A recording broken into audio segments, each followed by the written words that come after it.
Bonjour et bienvenue sur la chaîne de ponceusegiraffe.net. Aujourd'hui, je vais vous expliquer comment détapisser et repeindre un mur en 5 étapes. Alors tout d'abord, je vais vous expliquer quel est le matériel nécessaire. Donc, vous allez avoir besoin de carton ou de bâches plastiques pour protéger votre chantier.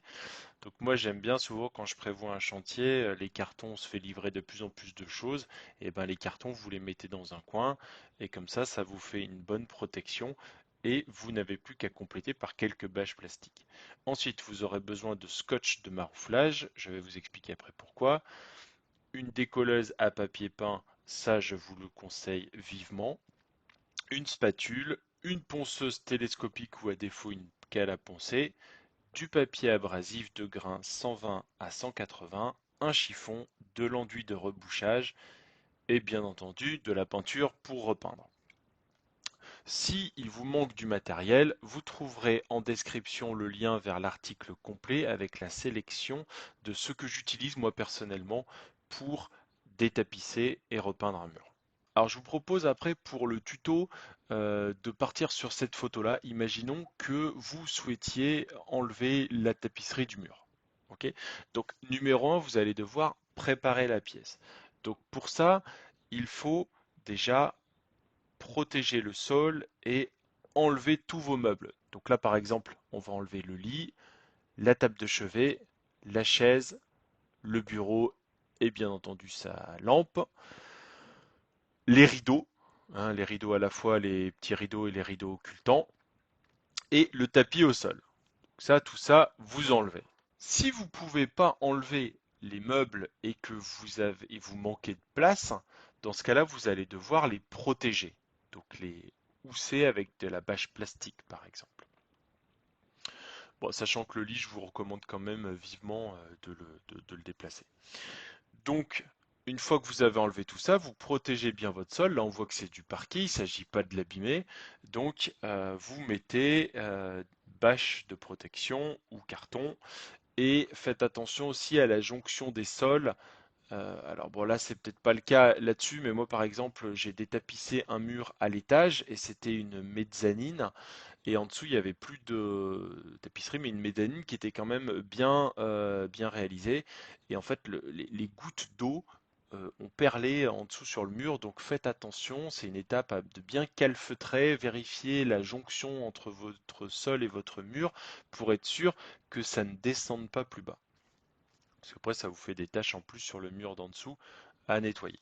Et enfin, surtout pour l'étape de ponçage, n'oubliez pas de d'isoler votre pièce en fait. Alors si vous avez c'est une pièce qui se ferme avec une porte, et ben vous fermez la porte et idéalement vous marouflez également l'espace entre la porte. Ça vous empêchera la poussière fine d'aller contaminer le reste de votre appartement ou de votre maison.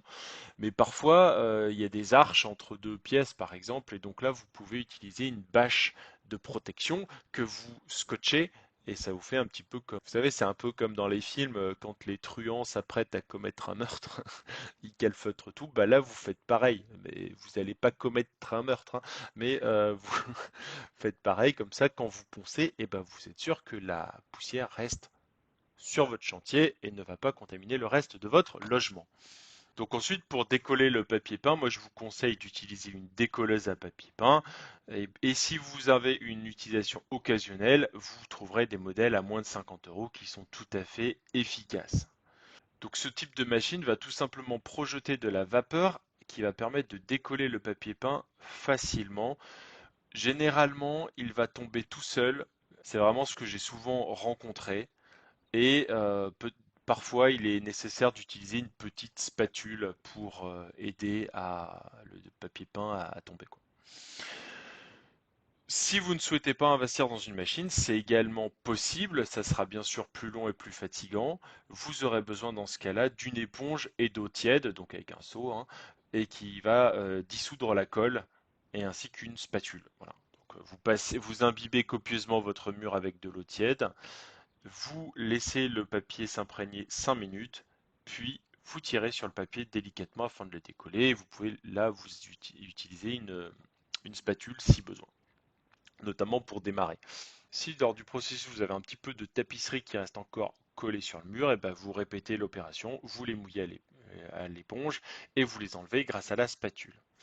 Alors, je vous recommande vraiment de ne pas tenter d'utiliser des produits polluants, spécial détapisserie, etc. Un petit peu de liquide vaisselle, une petite dose de lessive ou encore 50% de vinaigre blanc et une cuillère de soude vont largement être suffisants pour venir à bout de la plupart des tapisseries.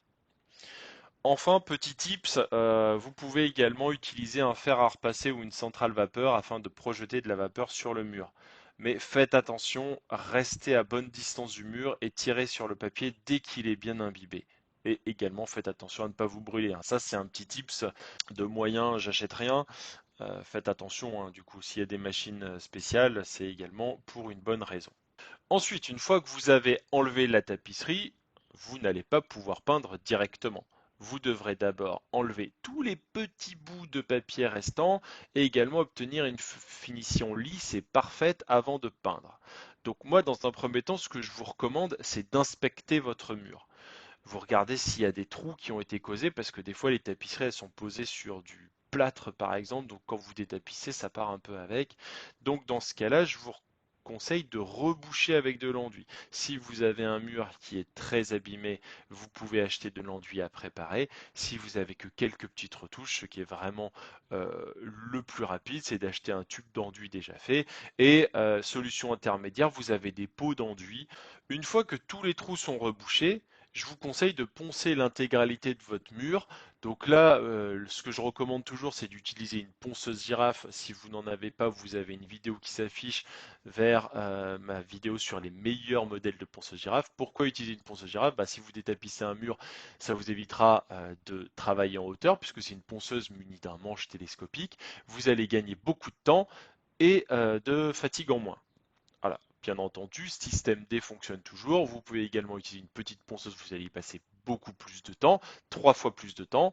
C'est mesuré dans cette vidéo là qui apparaît à l'écran sur la meilleure ponceuse pour poncer un mur.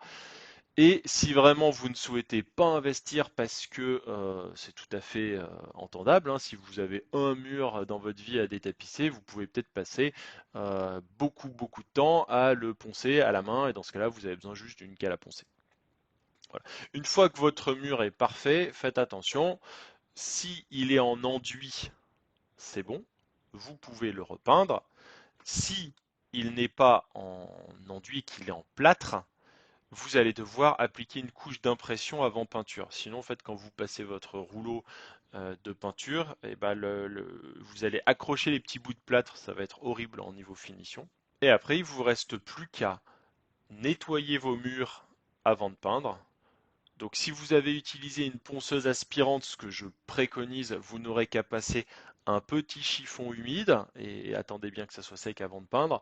Si vous avez utilisé soit une cale à poncer, soit une ponceuse basique, je vous conseille d'aspirer d'abord, alors pour ne pas abîmer votre aspirateur, un aspirateur de chantier, parce que les poussières de plâtre sont nocives pour les aspirateurs. Bon, encore une fois, ça, si vous le faites une fois, ça ne va pas tuer votre aspirateur, hein. Mais je vous conseille, si vous le faites régulièrement, d'utiliser plutôt un aspirateur de chantier. Si vous ne savez pas lequel choisir, je vous mets la vidéo qui s'affiche à l'écran sur les meilleurs aspirateurs eau et poussière. Et enfin, vous n'avez plus qu'à choisir votre peinture et à l'appliquer. Voilà, j'espère que maintenant vous savez exactement comment détapisser et repeindre un mur. Pour aller plus loin, je vous rappelle que vous avez un lien vers l'article complet dans la description. Si vous avez apprécié la vidéo, n'hésitez pas à la liker et à vous abonner. Et moi je vous dis à bientôt pour une prochaine vidéo.